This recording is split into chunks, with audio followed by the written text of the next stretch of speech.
NGO হলো তারা যারা নাকি সমাজের মধ্যে আতঙ্কবাদ সৃষ্টি করছে।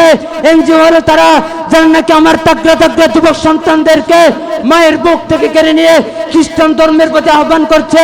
অথচ আমাদেরকে মনে রাখতে হবে, আল্লাহ তাআলার কথা বললে যদি আমাকে জঙ্গিবাদ হতে হয় তাহলে আমি জঙ্গিবাদ, কোরআনের পক্ষে কথা বললে যদি আমাকে জঙ্গিবাদ হতে হয় তাহলে আমি জঙ্গিবাদ, রাসূলের পক্ষে কথা বললে যদি আমাকে জঙ্গিবাদ হতে হয় তাহলে আমি জঙ্গিবাদ। আমি যদি জঙ্গিবাদ হয়ে থাকি, তুমি হলে সন্ত্রাসবাদ। প্রিয় উপস্থিতি, এবার বলা যাক আমাদের করণীয় সম্পর্কে। আমাদের প্রথম করণীয় হলো গোটা জাতির সামনে জঙ্গিবাদ এবং জিহাদের মধ্যে পার্থক্য তুলে ধরা। আমাদের দ্বিতীয় করণীয় হলো আমরা যে তথাকথিত জঙ্গিবাদ নয়, বরং আমরা হলাম আল্লাহ তার রাসূলের সৈনিক, তা গোটা জাতির সামনে সুস্পষ্ট করা। আমাদের তৃতীয় করণীয় হলো রাসূলুল্লাহ সাল্লাল্লাহু আলাইহি ওয়াসাল্লামের সুন্নাতকে এমন ভাবে আঁকড়ে ধরা যেন তারা আমাদেরকে জঙ্গিবাদ বলে আখ্যায়িত করতে হলে কিয়ামত পর্যন্ত ভাবতে হয়। আমাদের চতুর্থ করণীয় হলো এই যে যারা নাকি এনজিও বাদ করতেছে, সুস্পষ্ট ভাষায় তাদের বলতে চাই, যদি বাংলার 56,000 বর্গ মাইলের মধ্যে কোন এনজিও সংস্থাকে দেখা হয়, সুস্পষ্ট ভাষায় বলি, এক হাতে জুতা আর এক হাতে ছাতা নিয়ে বাংলাদেশের 56,000 বর্গ মাইল থেকে তাদেরকে উৎখাত করতে হবে, উৎখাত করতে হবে। প্রিয় উপস্থিতি, আমাদের মনে রাখতে হবে, তাই তো আমরা বলি, হে হতাশাগ্রস্ত জাতি, আসল কোরআনের পথে হাতে হাত রাখো, হাত মুষ্টিবদ্ধ করো, সমাজ থেকে সকল বৈষম্য দূর করে, এনজিওদের দূর করে সমাজকে আদর্শবান সমাজ গড়ার শপথ নেও। তবেই হবে আজকে আমাদের বক্তৃতা সেমিনারের সফলতা, তবেই হবে আজকে বক্তৃতা সেমিনারের সফলতা। তাই তো বলি, let the Muslims of the world unite as one ummah, for when they stand together no tyrant shall be able to oppress them. الحمد لأهله والصلاة لأهلها أما بعد فأعوذ بالله من الشيطان الرجيم بسم الله الرحمن الرحيم يا أيها الذين آمنوا لا تتخذوا اليهود والنصارى أولياء وقال رسول الله صلى الله عليه وسلم كلكم راع وكلكم مسؤول عن رعيته أو كما قال عليه الصلاة والسلام।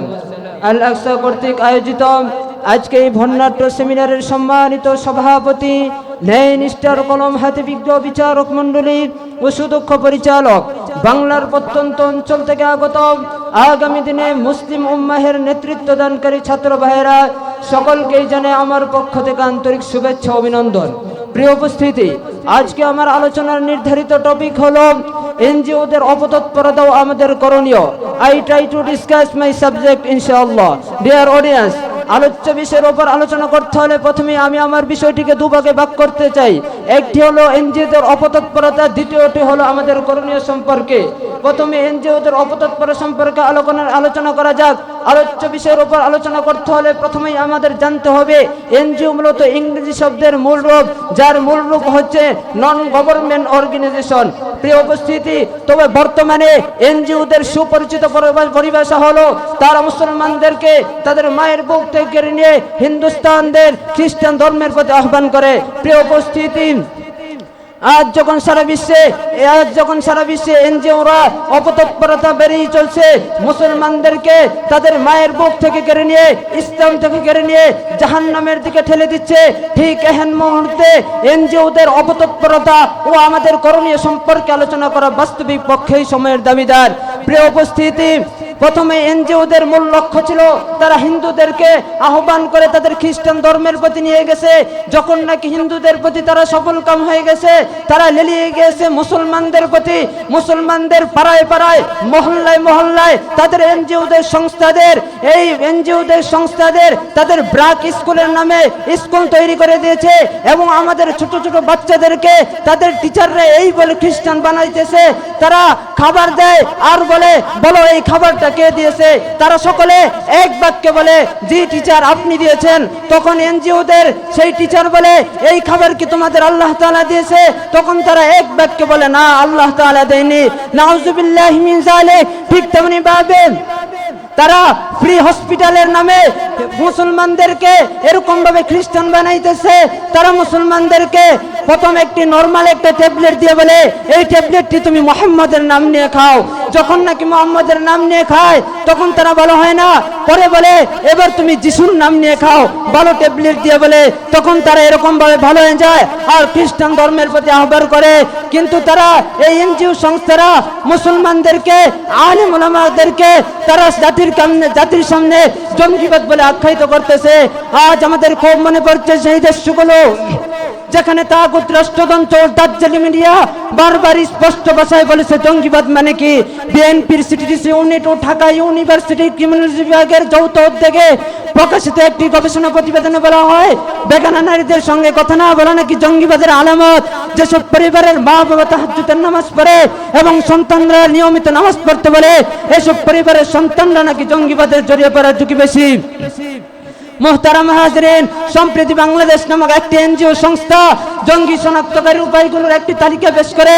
নাউজুবিল্লাহি মিন যালিক, তাতে বলা হয় তাওহীদ, শিরক, বিদআত ও ইসলামের মৌলিক মূলনীতি নিয়ে আলোচনা করা নাকি জঙ্গিবাদের আলামত।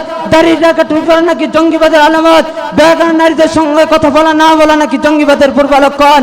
মোহতারাম হাজরিন, সম্প্রতি বাংলাদেশ পুলিশের এন্টারপ্রাইজ ইউনিট সচেতনামূলক একটি শর্ট ফিল্ম রিলিজ করেছেন। এই ফিল্মে দেখানো হয়েছে অবৈধ প্রেমের সম্পর্ক ত্যাগ করা, গান বাজনার মতো অবৈধ গল্প ত্যাগ করা, বেডরুম থেকে নারীদের উলঙ্গ ছবি সরিয়ে ফেলা নাকি জঙ্গিবাদের পূর্ব লক্ষণ। মোহতারাম হাজরিন, তারা আমাদের ইসলামের প্রত্যেকটি কাজগুলিকে তারা জঙ্গিবাদ বলে আখ্যায়িত করতেছে, অথচ আমাদেরকে জানতে হবে, বুঝতে হবে তারা প্রকৃতপক্ষে এনজিওবাদ। এনজিওবাদ হলো তারা যারা নাকি যুব সমাজকে ফিমিক্সের জাহান্নামের জোরে ভাসিয়ে দিচ্ছে। এনজিও হতে হবে তারা যারা নাকি নাটক, সিনেমা, বিজ্ঞাপনের মাধ্যমে মুসলিম তরুণকে যৌনতার দিকে আহ্বান করছে। এনজিও হলো তারা যারা নাকি সমাজের মধ্যে আতঙ্কবাদ সৃষ্টি করছে। এনজিও হলো তারা যারা নাকি আমার তাগড়া তাগড়া যুবক সন্তানদেরকে মায়ের বুক থেকে কেড়ে নিয়ে খ্রিস্টান ধর্মের প্রতি আহ্বান করছে। অথচ আমাদেরকে মনে রাখতে হবে, আল্লাহ তাআলার কথা বললে যদি আমাকে জঙ্গিবাদ হতে হয় তাহলে আমি জঙ্গিবাদ। কোরআনের পক্ষে কথা বললে যদি আমাকে জঙ্গিবাদ হতে হয় তাহলে আমি জঙ্গিবাদ। রাসূলের পক্ষে কথা বললে যদি আমাকে জঙ্গিবাদ হতে হয় তাহলে আমি জঙ্গিবাদ। আমি যদি জঙ্গিবাদ হয়ে থাকি, তুমি হলে সন্ত্রাসবাদ। প্রিয় উপস্থিতি, এবার বলা যাক আমাদের করণীয় সম্পর্কে। আমাদের প্রথম করণীয় হলো গোটা জাতির সামনে জঙ্গিবাদ এবং জিহাদের মধ্যে পার্থক্য তুলে ধরা। আমাদের দ্বিতীয় করণীয় হলো আমরা যে তথাকথিত জঙ্গিবাদ নয়, বরং আমরা হলাম আল্লাহ তার রাসূলের সৈনিক, তা গোটা জাতির সামনে সুস্পষ্ট করা। আমাদের তৃতীয় করণীয় হলো রাসূলুল্লাহ সাল্লাল্লাহু আলাইহি ওয়াসাল্লামের সুন্নাত কেমন ভাবে আঁকড়ে ধরা, যেন তারা আমাদেরকে জঙ্গিবাদ বলে আখ্যায়িত করতে হলে কিয়ামত পর্যন্ত ভাবতে হয়। আমাদের চতুর্থ করণীয় হলো এই যে যারা নাকি এনজিওবাদ করতেছে, সুস্পষ্ট ভাষায় তাদের বলতে চাই, যদি বাংলার 56,000 বর্গ মাইলের মধ্যে কোন এনজিও সংস্থাকে দেখা হয়, সুস্পষ্ট ভাষায় বলি, এক হাতে জুতা আর এক হাতে ছাতা নিয়ে বাংলাদেশের 56,000 বর্গ মাইল থেকে তাদেরকে উৎখাত করতে হবে, উৎখাত করতে হবে। প্রিয় উপস্থিতি, আমাদের মনে রাখতে হবে, তাই তো আমরা বলি, হে হতাশাগ্রস্ত জাতি, আসল কোরআনের পথে হাতে হাত রাখো, হাত মুষ্টিবদ্ধ করো, সমাজ থেকে সকল বৈষম্য দূর করে, এনজিওদের দূর করে সমাজকে আদর্শবান সমাজ গড়ার শপথ নেও। তবেই হবে আজকে আমাদের বক্তৃতা সেমিনারের সফলতা, তবেই হবে আজকে বক্তৃতা সেমিনারের সফলতা। তাই তো বলি, let the Muslims of the world unite as one ummah, for when they stand together no tyrant shall be able to oppress them. Nasrun min Allah wa fathun qareeb wa bashshiril mu'minin. Assalamu alaikum wa rahmatullah.